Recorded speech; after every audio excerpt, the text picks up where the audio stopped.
Ele era só um menino de rua e ela uma milionária. Quando ela o mandou embora na frente de seu pai cadeirante só para humilhá-lo, ninguém esperava o que ele diria a seguir. O calor que subia do asfalto da rodovia criava ondulações no ar, distorcendo a imagem dos carros e caminhões que passavam em alta velocidade. O barulho era um rugido constante, uma trilha sonora para o desespero silencioso que se desenrolava no acostamento. Ali, ao lado de um sedã de luxo preto e adaptado, Isabela olhava para o pai, Sérgio, sentado em sua cadeira de rodas de última geração, e sentia a mesma e familiar mistura de amor e raiva impotente. Era o ritual anual deles, a peregrinação ao local exato do acidente que 5 anos antes havia roubado as pernas e a alma de seu pai. Para Sérgio, era um ato de masoquismo, uma forma de se punir por ter sobrevivido. Para Isabela, era uma tortura. Ficar ali, sob o sol escaldante, vendo a apatia no rosto do homem que um dia fora um gigante, era um lembrete de seu fracasso. O fracasso de seu dinheiro, de sua influência, da ciência. Ela havia contratado os melhores cirurgiões, os fisioterapeutas mais renomados. Todos chegaram à mesma conclusão. Dano irreversível à medula espinhal. Fim da linha. Já podemos ir, pai? Ela perguntou a voz tensa, tentando não soar tão exasperada quanto se sentia. Sérgio não respondeu. Apenas continuou a olhar para o horizonte, para o ponto onde a estrada e o céu se encontravam, como se esperasse que sua antiga vida viesse buscá-lo. Foi nesse momento de silêncio e fumaça, de escapamento, que uma figura improvável surgiu do mato seco que ladeava a estrada. Era um menino, magro, com a pele queimada de sol, vestindo uma camiseta puída e calças curtas. Ele não parecia ter mais de 13 anos.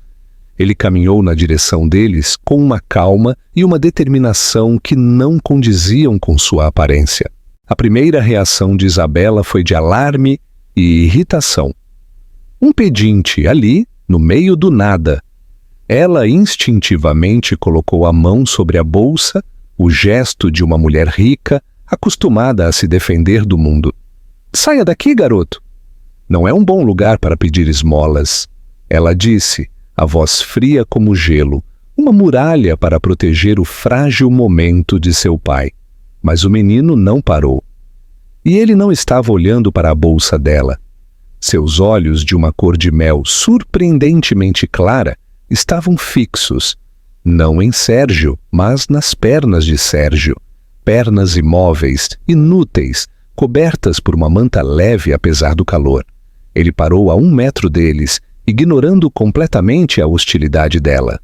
Olhou diretamente para Isabela, mas suas palavras foram para o problema que consumia a vida dela. "Eu sei fazer seu pai andar novamente." A frase caiu no ar pesado da rodovia com o peso de uma bigorna. Foi tão absurda, tão audaciosa e tão cruel em sua falsa esperança que por um segundo Isabela não sentiu raiva, sentiu um choque puro. Então a raiva veio avassaladora. "O quê? O que você disse?" Ela sibilou, dando um passo à frente protetora. "Você tem ideia do que está dizendo? Escuta aqui, seu moleque insolente, se você acha que vai tirar algum proveito da nossa situação." "Eu não quero dinheiro." Ele a cortou, a voz calma, mas firme. A serenidade dele era ainda mais irritante. "Eu só sei o que estou vendo." "Você não está vendo nada?" Ela explodiu. "Meu pai sofreu uma lesão medular, centenas de exames, os melhores médicos do mundo. Não há nada a ser feito. Agora suma daqui antes que eu chame a polícia." O menino, que se apresentou como Davi, não se moveu. Ele balançou a cabeça lentamente, como um professor paciente diante de um aluno teimoso. Os médicos olharam para a foto errada. Ele disse. Isabela congelou. "Do que você está falando?" A dor dele, O que prende as pernas dele não vem da coluna, vem daqui. Davi virou-se de lado e, com uma precisão anatômica chocante, apontou para um ponto específico em seu próprio quadril. É um músculo, pequeno. Os médicos esquecem dele, chama piriforme. Quando ele inflama de um jeito ruim depois de uma pancada, ele esmaga o nervo ciático. Esmaga com tanta força que o cérebro não consegue mais mandar a ordem para as pernas. Parece que a medula quebrou, mas ela não quebrou. Ela só está gritando. E ninguém consegue ouvir. Isabela ficou sem ar. Piriforme, nervo ciático. Ela conhecia esses termos. Havia passado noites em claro lendo artigos médicos, fóruns de pacientes, qualquer coisa. Eram termos que apareciam em teorias marginais, em artigos sobre diagnósticos incorretos, coisas que os cirurgiões renomados dispensavam como ruído. Como aquele menino de rua, com os pés empoeirados e a roupa rasgada, poderia saber disso? Como ele poderia falar com a autoridade de um especialista? Ela olhou para o pai e pela primeira vez em anos viu uma mudança. A apatia no rosto de Sérgio havia se quebrado. Ele não parecia esperançoso. Parecia chocado. Ele estava inclinado para a frente em sua cadeira, os olhos fixos no menino, como se visse um fantasma. Como você sabe disso, menino? Perguntou Sérgio. A voz rouca pelo desuso e pela emoção. Davi olhou para Sérgio com uma empatia que era quase palpável. Porque eu já vi isso antes. De perto, Isabela sentiu o chão se mover sob seus pés. Sua mente, treinada para ser lógica, para acreditar em dados e em especialistas, estava em guerra com o que seus olhos e ouvidos testemunhavam. Aquilo era um golpe? O golpe mais elaborado e bizarro que ela já vira? Ou era outra coisa? Aquele pingo de conhecimento específico que o menino jogou em seu rosto era como uma chave que poderia não abrir nenhuma porta, mas que ela não podia mais ignorar. O cinismo dela lutou uma última vez. Isso é ridículo, um absurdo. Talvez, disse Davi, dando de ombros. Mas o que os seus médicos e todo o seu dinheiro fizeram por ele até agora? Fizeram ele sentar no acostamento de uma rodovia uma vez por ano para lembrar como era ter as pernas. A verdade, naquelas palavras, foi como um soco no estômago de Isabela. O menino não estava apenas falando de medicina, estava lendo a alma deles. Ela olhou para o rosto do pai, para o brilho de curiosidade que havia substituído o vazio. Olhou para o menino, para a calma perturbadora em seus olhos, e ela se viu diante de uma escolha impossível: continuar em seu caminho de certeza e desespero, ou dar um passo em uma estrada de completa e irracional loucura. O que eles tinham a perder? Ela respirou fundo, o ar quente enchendo seus pulmões com um cheiro de asfalto e mato seco.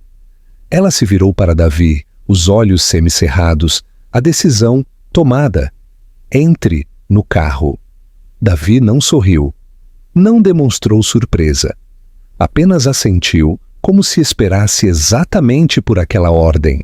Sérgio olhou para a filha, a boca ligeiramente aberta, chocado com a decisão dela. Isabela, o que você está fazendo? Ele perguntou. Eu não sei, pai. Ela respondeu a voz firme, embora por dentro ela estivesse tremendo. Eu realmente não sei, mas pela primeira vez em 5 anos é algo diferente. Ela ajudou a manobrar a cadeira de rodas de Sérgio para dentro do carro adaptado, um processo que ela fazia com uma eficiência mecânica. Depois ela abriu a porta do passageiro para Davi. O menino entrou, trazendo consigo o cheiro de poeira e de uma vida que Isabela só via pela janela de seu carro. Enquanto ela se sentava ao volante e ligava o motor, sentiu um calafrio, apesar do calor. Ela estava trazendo um completo estranho, Um menino de rua que falava de músculos e nervos como um professor de anatomia para dentro de sua vida blindada. Ela não sabia quem ele era, de onde vinha, ou se ele era um anjo ou um demônio. Mas enquanto ela acelerava, deixando para trás o local assombrado do acidente, uma sensação que ela não sentia há muito tempo começou a borbulhar em seu peito, por baixo do medo e da desconfiança. Era uma sensação perigosa, frágil e quase esquecida. Parecia-se vagamente com esperança, e isso a aterrorizava mais do que tudo. O interior do carro de luxo era um mundo à parte. O ar era gelado, filtrado, e o silêncio era tão absoluto que o som da respiração dos 3 passageiros parecia amplificado. Isabela dirigia com uma concentração feroz, as mãos segurando o volante com tanta força que os nós dos dedos estavam brancos. Ao seu lado, Davi olhava pela janela, observando a paisagem urbana com uma calma que a enervava. No banco de trás, Sérgio estava quieto, mas era um silêncio diferente. Não era a quietude apática de antes, era o silêncio de um homem que segura a respiração, esperando o próximo movimento em um jogo que ele pensava já ter perdido. Isabela não dirigiu para sua mansão. O instinto pragmático dela, a parte de seu cérebro que construiu um império, ainda estava no controle. Levar um estranho para sua casa era impensável. Em vez disso, ela pegou o celular e fez uma ligação. Arantes? É a Isabela. Preciso de você na sua clínica. Agora.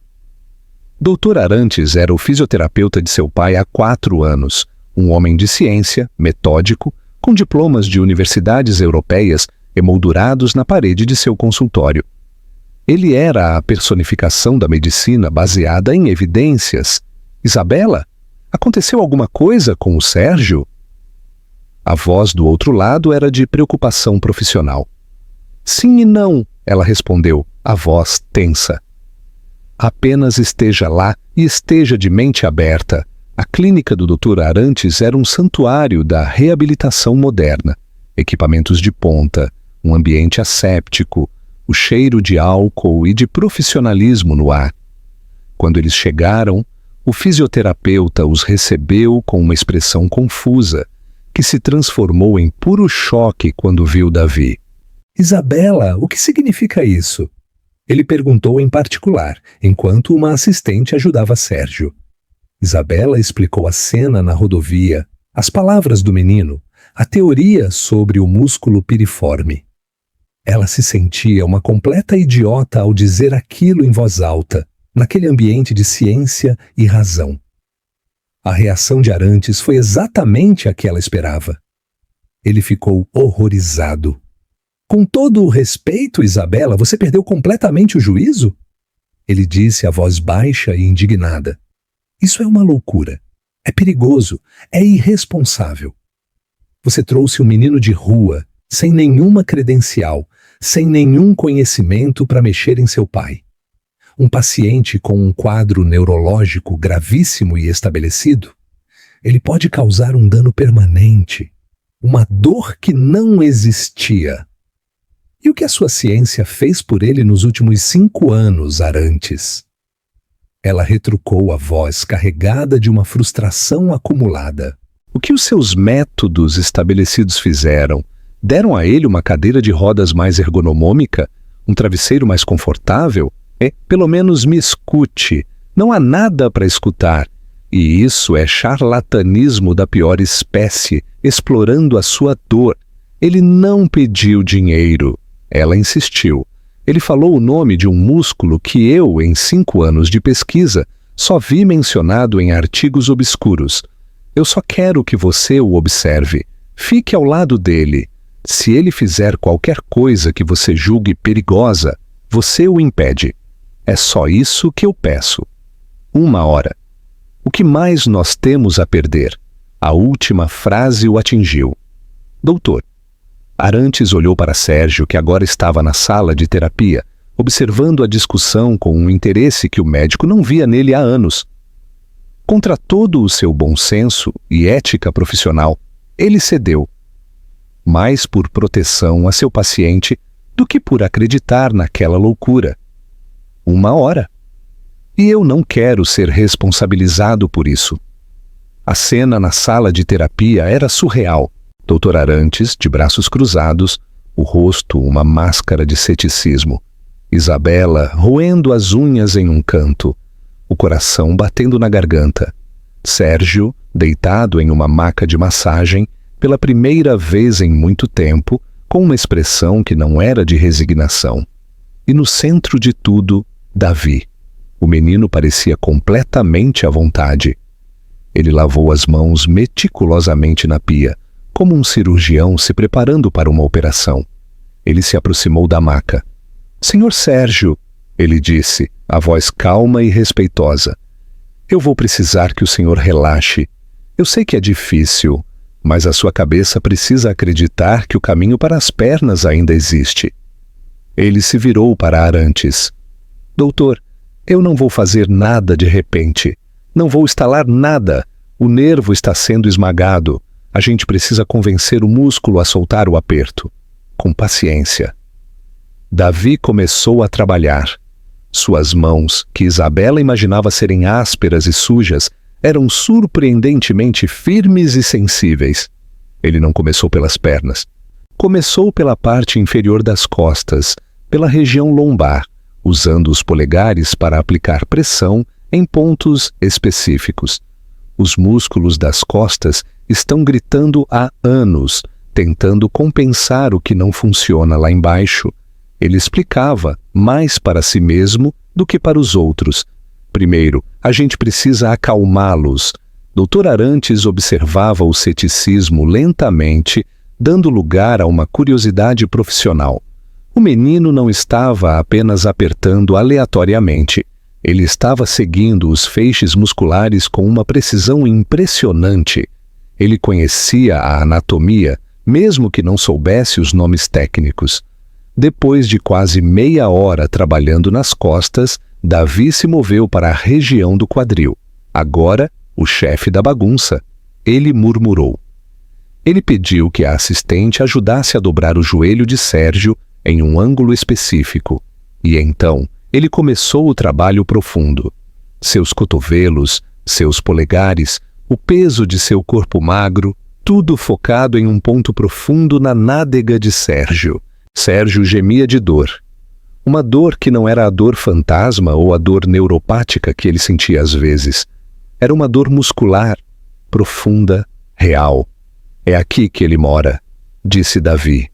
"Ele está duro como uma pedra. Faz anos que ele está assim esmagando tudo." Isabela queria gritar para ele parar. Dr. Arantes deu um passo à frente, pronto para intervir. "Só mais um pouco", pediu Davi, sem tirar os olhos do que fazia. "Ele está quase cedendo." Ele aplicou uma pressão final, longa e sustentada. O corpo de Sérgio se arqueou na maca. Sua respiração ficou presa. E então aconteceu. Um espasmo violento percorreu a perna esquerda de Sérgio. A perna, inerte e pálida, há 5 anos, tremeu visivelmente sobre a maca. Os olhos de Sérgio se arregalaram em choque. Ele ofegou não de dor, mas de uma sensação que ele pensava ter esquecido para sempre. "Pai, o que foi?" gritou Isabela, correndo para o lado da maca. Sérgio virou a cabeça para ela. O rosto pálido, os olhos cheios de lágrimas de descrença. "Minha perna?" Ele sussurrou, a voz embargada. "Isabela, a minha panturrilha está formigando, como quando a gente fica muito tempo sentado em cima dela. Eu senti, pela primeira vez em 5 anos, eu senti alguma coisa. Não era um movimento voluntário, não era uma cura, mas era um sinal, um impulso elétrico que havia conseguido, de alguma forma, atravessar o bloqueio. Uma mensagem de um nervo que todos acreditavam estar morto. Doutor, Arantes estava de boca aberta. Ele se aproximou, pegou um pequeno instrumento pontiagudo e tocou na panturrilha de Sérgio. O senhor sente isso? Sinto, respondeu Sérgio, começando a chorar. Fraco, longe, mas eu sinto. Isabela desabou em uma cadeira, as pernas bambas, as lágrimas escorrendo sem controle. O som do choro de seu pai. Um choro não de dor, mas de choque e de uma possibilidade renascida. Era a coisa mais bonita que ela já ouvira. Em meio ao silêncio atônito da sala, Davi apenas se afastou da maca, enxugando o suor da testa com as costas da mão. Ele parecia cansado, mas não havia surpresa em seu rosto. Havia apenas a calma de quem sabia o que estava fazendo o tempo todo. Quando a onda de choque inicial passou, Isabela se recompôs. Ela olhou para aquele menino, para aquele enigma em pé no meio da clínica mais moderna da cidade. A pergunta que queimava em sua mente precisava de uma resposta. Davi, ela disse, a voz ainda trêmula. Onde? Onde, no nome de Deus, você aprendeu a fazer isso? Davi olhou para ela, depois para Sérgio, e pela primeira vez ela viu uma sombra de tristeza em seus olhos serenos. Com o meu avô, ele disse simplesmente. O nome dele era Inácio. A gente morava na roça, longe de tudo. Ele não era médico, não sabia ler direito, mas as mãos dele sabiam escutar o corpo das pessoas. Ele contou sua história, falou de uma infância passada, não com brinquedos, mas com óleos de massagem e ervas medicinais. Falou de seu avô, um endireitador, que era a única salvação para os trabalhadores rurais que travavam as costas, para as mulheres com dores crônicas, para todos os que o dinheiro e os médicos haviam esquecido. Davi era sua sombra, seu aprendiz. Ele aprendeu a sentir os nós nos músculos, a entender o mapa da dor, a saber onde tocar, onde soltar. Vovô dizia que todo corpo tem uma história, e a maioria das histórias é de dor. O nosso trabalho era ajudar o corpo a contar a história direito para poder virar a página, disse Davi. E onde está seu avô agora? Perguntou Isabela, embora já temesse a resposta. A tristeza nos olhos de Davi se aprofundou. Ele se foi no ano passado, uma febre que virou infecção, coisa que um remédio da farmácia resolveria. Mas a gente morava longe demais. Ele engoliu em seco. Depois que ele se foi, não tinha mais ninguém. O pessoal da cidade me levou para um abrigo. Eu fugi. E estou por aí desde então. A história era ao mesmo tempo simples e devastadora. O conhecimento daquele menino não vinha de livros, mas de uma linhagem, de uma tradição de cura prática, nascida da necessidade e do amor. Naquele exato momento, o celular de Isabela vibrou. Era um número bloqueado. Ela atendeu. Era o investigador particular que ela contratara assim que saíram da rodovia. Senhora Isabela, disse o homem, tenho as informações preliminares. Encontrei um registro de um Inácio da Silva, falecido há 14 meses, em um pequeno vilarejo no interior. Causa da morte: septicemia. Ele tinha um único neto sob sua guarda, um Davi da Silva.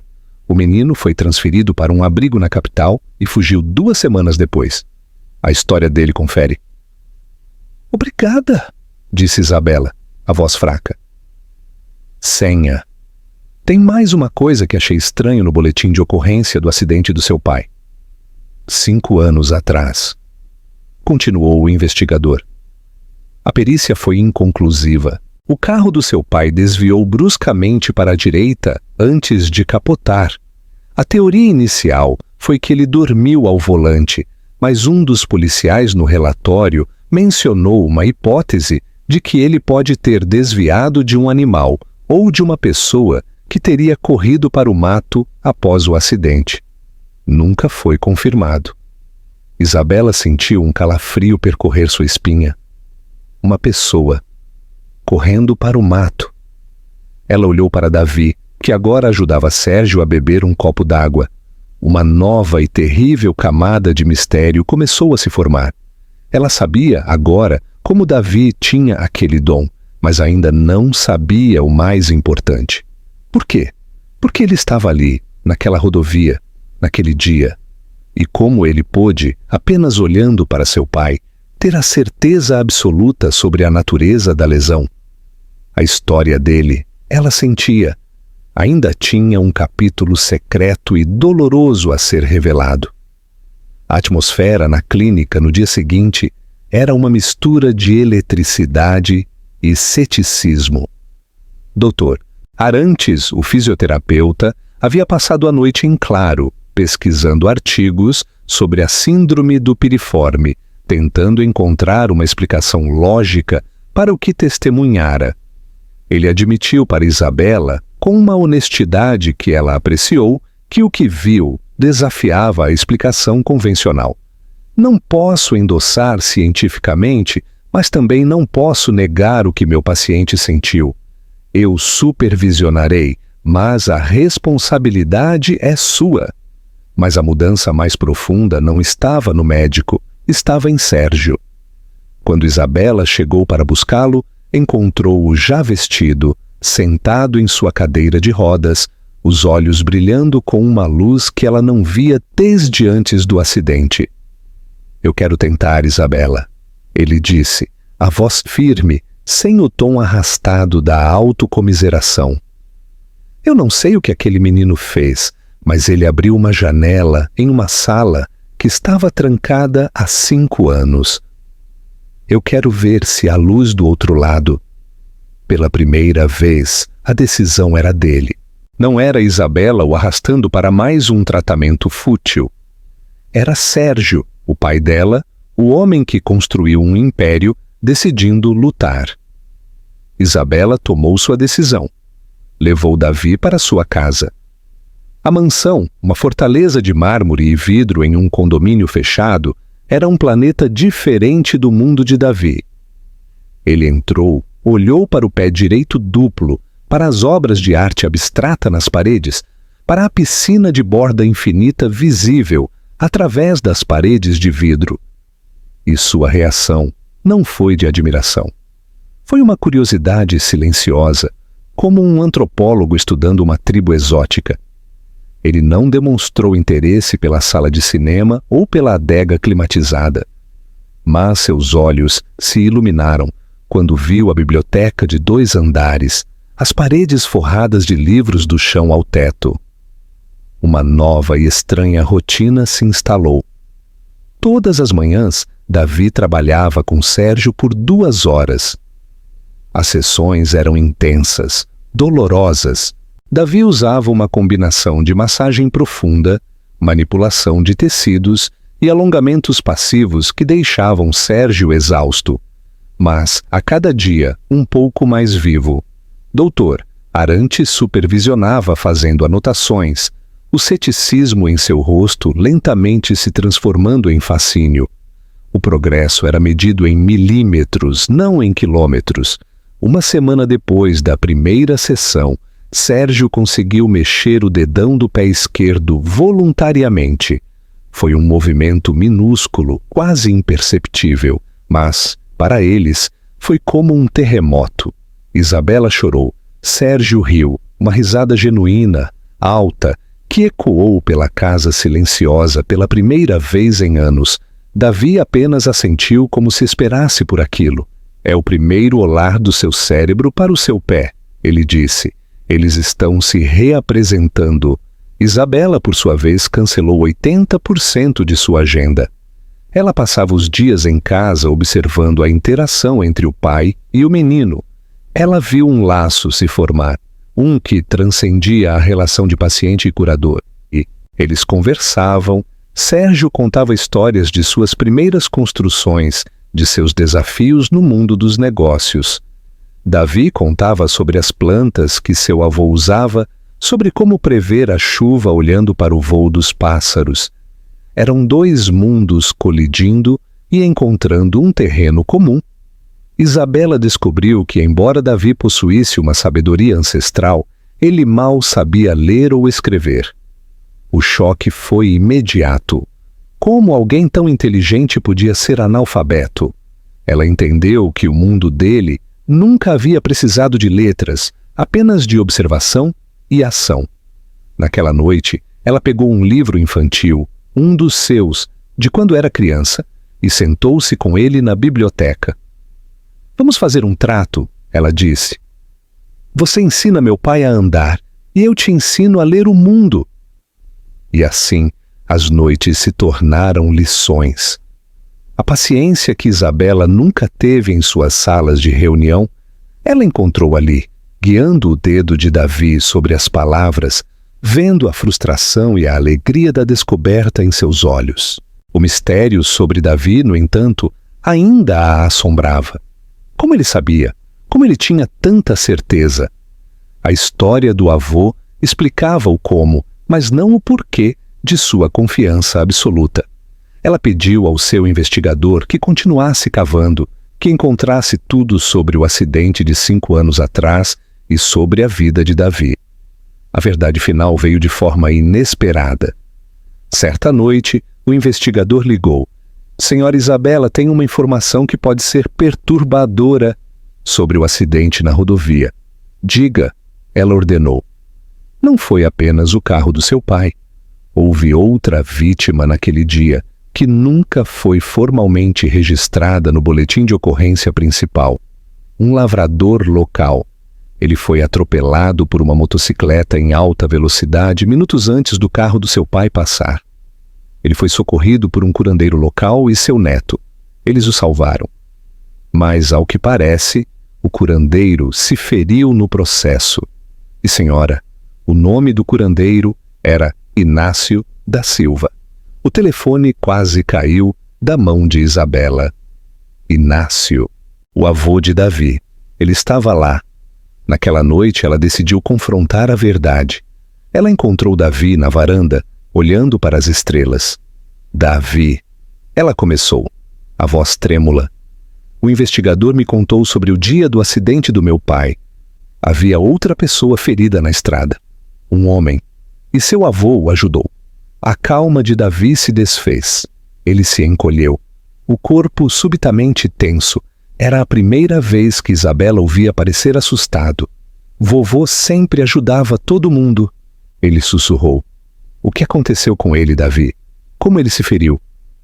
E então, a história completa veio à tona. Em uma torrente de dor e culpa contidas por 5 longos anos, naquele dia, Davi e seu avô estavam voltando para casa após passarem horas estabilizando o lavrador que fora atropelado. O homem estava mal, e Inácio teve que realizar manobras difíceis para estancar uma hemorragia interna. Estavam exaustos. Ao atravessar a rodovia, em um ponto de pouca visibilidade, o carro de Sérgio apareceu, muito mais rápido do que eles previam. Davi congelou no meio da pista. O carro vinha direto para ele. Meu avô, Davi chorou. As lágrimas que ele segurou por tanto tempo finalmente rolando. Ele me empurrou. Ele me jogou para o mato. O carro não o atingiu em cheio, mas a lateral o pegou. Ele voou longe. Eu vi. Eu vi o carro do seu pai perdendo o controle, rodando e capotando. Isabela levou a mão à boca, o horror da revelação a deixando sem ar. Meu avô gritou para eu correr, para me esconder na mata. Ele tinha medo da polícia, de gente rica. Ele sempre dizia que para gente como a gente, a culpa sempre sobra. Então, eu corri, eu me escondi e vi a ambulância chegar. Eu vi eles tirarem seu pai do carro e vi que as pernas dele não se mexiam. Eu vi. Ele olhou para ela, o rosto banhado em lágrimas, a culpa de uma criança em um corpo de adolescente. Fui eu, ele disse a voz quebrada. Fui eu que causei tudo. Se eu não tivesse congelado na estrada, meu avô não teria se machucado para me salvar. E seu pai? Seu pai não teria desviado e batido. A paralisia do seu pai, a morte do meu avô meses depois. Por que ele nunca se recuperou direito daquele dia? É tudo culpa minha. O círculo de dor se fechou de forma brutal e trágica. A peregrinação de Davi àquela rodovia não era um acaso. Era um ritual de culpa. Assim como o de Sérgio. Ele voltava ao local de seu pecado, talvez na esperança de uma penitência, de uma absolvição. E quando ele viu Sérgio, ele não viu uma oportunidade, viu uma chance de consertar o mal que ele acreditava ter causado. O conhecimento dele não era apenas teórico, era visceral. Ele viu em Sérgio o mesmo tipo de lesão que destruiu seu avô. Isabela e Sérgio, que ouviram a parte final da conversa da porta da varanda, ficaram em silêncio, processando a enormidade daquela confissão. O destino, ou o acaso, havia entrelaçado suas famílias em um nó de tragédia e dor naquele mesmo trecho de asfalto. Isabela se aproximou de Davi e pela primeira vez o abraçou como uma mãe abraçaria um filho. Não, Davi, não foi culpa sua. Ela disse, a voz embargada, mas firme. Você era uma criança, meu pai era um homem adulto dirigindo rápido demais. E seu avô foi um herói. Ele salvou a sua vida. E agora, você, com o dom que ele lhe deu, está salvando a nossa. Ela se afastou e olhou nos olhos dele. O cinismo dela havia se transformado em cinzas, e de lá uma nova emoção, feroz e protetora, havia nascido. O ciclo de dor daquela rodovia termina aqui. Hoje ela decretou: você perdeu sua família, Davi, e nós perdemos a esperança. E de alguma forma, no lugar mais improvável, a gente se encontrou. Ela segurou a mão dele. Depois olhou para o pai, que assentiu com lágrimas nos olhos. Eu não quero que você se sinta em dívida conosco. Eu não quero que você seja o curandeiro do meu pai. Ela disse. Eu quero que você seja nosso. O conhecimento do seu avô é um presente e nós vamos honrá-lo. Mas você é mais do que isso. Você é um menino brilhante e bom que merece um futuro. Eu quero te dar esse futuro. Quero que você estude, que cresça, que seja feliz. Ela respirou fundo, fazendo a oferta definitiva. Eu quero ser sua mãe, Davi, e quero que meu pai seja o avô que você perdeu. Nós queremos que você seja nosso filho. Deixe a gente ser sua família.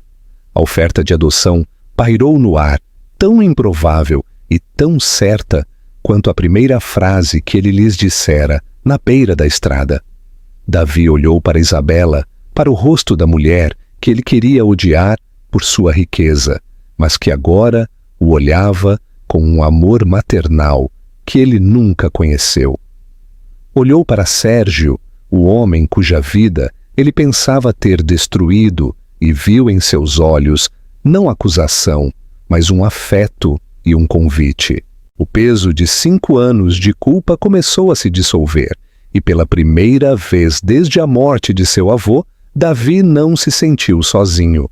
Ele chorou, mas não eram mais lágrimas de culpa. Eram lágrimas de alívio, de pertencimento, e em meio às lágrimas ele conseguiu a sentir. Naquela noite, na biblioteca silenciosa, não houve uma grande celebração. Houve algo melhor. Houve paz. Davi sentou-se ao lado de Sérgio enquanto Isabela lia um livro em voz alta, pacientemente, ajudando-o com as palavras. A aliança para curar um corpo havia se transformado em um pacto para curar 3 almas. A jornada seria longa, mas pela primeira vez nenhum deles estava caminhando sozinho. A reconstrução foi um trabalho de paciência, de dias bons e dias terríveis, de vitórias minúsculas que pareciam milagres. A mansão de Isabela, antes um santuário do silêncio, transformou-se em um centro de reabilitação e em um lar. Muitas vezes ao mesmo tempo, a jornada de Sérgio era a mais visível. As sessões diárias com Davi, agora supervisionadas por um doutor Arantes fascinado, eram o epicentro da rotina da casa. No início, era um trabalho de fé. Davi passava horas em um trabalho muscular profundo que, na maioria dos dias, parecia não produzir resultado algum. Mas a centelha de esperança havia sido acesa em Sérgio, e ele se agarrava a ela com a tenacidade de um homem que volta da morte. E então, as vitórias começaram a chegar, lentas e monumentais. Primeiro, o formigamento se tornou mais frequente. Depois, veio o controle voluntário, quase imperceptível, dos músculos do quadríceps. Isabela e Davi comemoraram com lágrimas nos olhos no dia em que Sérgio, deitado na maca, conseguiu erguer a perna esquerda a 1 centímetro do colchão. Meses depois, com a ajuda de barras paralelas instaladas na antiga sala de ginástica da mansão, Sérgio ficou de pé pela primeira vez em 5 anos. Foram apenas 3 segundos, o corpo tremendo, o suor escorrendo por seu rosto, apoiado por Davi de um lado e Dr. Arantes do outro. Mas naqueles 3 segundos, ele não era mais um cadeirante. Era um homem lutando para reconquistar seu mundo. Paralelamente à recuperação de Sérgio, havia a de Davi. Isabela foi implacável em sua missão de lhe dar o futuro que lhe fora roubado. Contratou os melhores tutores que descobriram um menino com uma inteligência espacial e sinestésica genial, mas com uma dificuldade imensa em matemática e história. A alfabetização progrediu lentamente, mas a cada livro que ele conseguia ler sozinho, um novo mundo se abria. Ele foi matriculado em uma boa escola e a adaptação foi um desafio. Ele era o menino mais velho, o que veio do interior. Houve brigas, houve momentos de frustração em que o instinto da rua quase falou mais alto, mas em cada um desses momentos ele tinha algo que nunca tivera antes, o apoio incondicional de uma família. Isabela ia às reuniões de paz, defendendo-o com a mesma ferocidade com que defendia suas empresas. Sérgio, de sua cadeira de rodas, o ajudava a entender o mundo, contando-lhe histórias, dando-lhe conselhos. Aos poucos, o menino arisco e desconfiado deu lugar a um adolescente que, embora ainda carregasse uma seriedade no olhar, aprendia a rir, a fazer amigos, a sonhar com um futuro que não envolvesse apenas a sobrevivência. A mansão também se transformou. O jardim impecável ganhou uma pequena horta de ervas medicinais que Davi plantou em homenagem ao avô. O cheiro de alecrim e cidreira se misturava ao cloro da piscina. A biblioteca, antes um santuário intocado, tornou-se o lugar onde os 3 se reuniam à noite, cada um com sua leitura. A casa ganhou barulho, ganhou vida, ganhou a bagunça de uma família de verdade. Isabela, no centro de tudo, também se curava. Ela delegou a presidência da empresa a um sucessor de confiança, mantendo-se apenas no conselho, e as reuniões de negócios deram lugar a reuniões de pais e mestres. As viagens internacionais foram trocadas por tardes de cinema em casa. Ela descobriu que a alegria não estava em fechar um grande contrato, mas em ver o pai conseguir abotoar a própria camisa, ou em ver o sorriso de Davi ao receber sua primeira nota boa em uma prova. O cinismo que a protegera por tanto tempo derreteu, revelando uma mulher capaz de um amor e de uma dedicação que ela mesma não sabia possuir. O ponto de virada aconteceu em uma tarde ensolarada, quase 2 anos depois daquele dia na rodovia. Sérgio, com a ajuda de 2 modernas muletas de fibra de carbono, caminhou, passo a passo, hesitante, mas autônomo, de um lado ao outro da sala de estar. Ele não precisou de apoio. Foi a primeira vez. Os 10 metros pareceram uma maratona. Ao chegar ao outro lado, ele se apoiou na parede, ofegante, o rosto banhado em suor e lágrimas. Davi e Isabela o abraçaram, os 3 chorando juntos em um momento de triunfo puro. Naquela noite, Sérgio convocou uma reunião, não na empresa, mas na biblioteca de casa. Os participantes eram apenas Isabela, Davi e Dr. Arantes, que se tornaram um amigo da família. Eu passei os últimos 2 anos focado em mim, em recuperar o que perdi, começou Sérgio, a voz forte.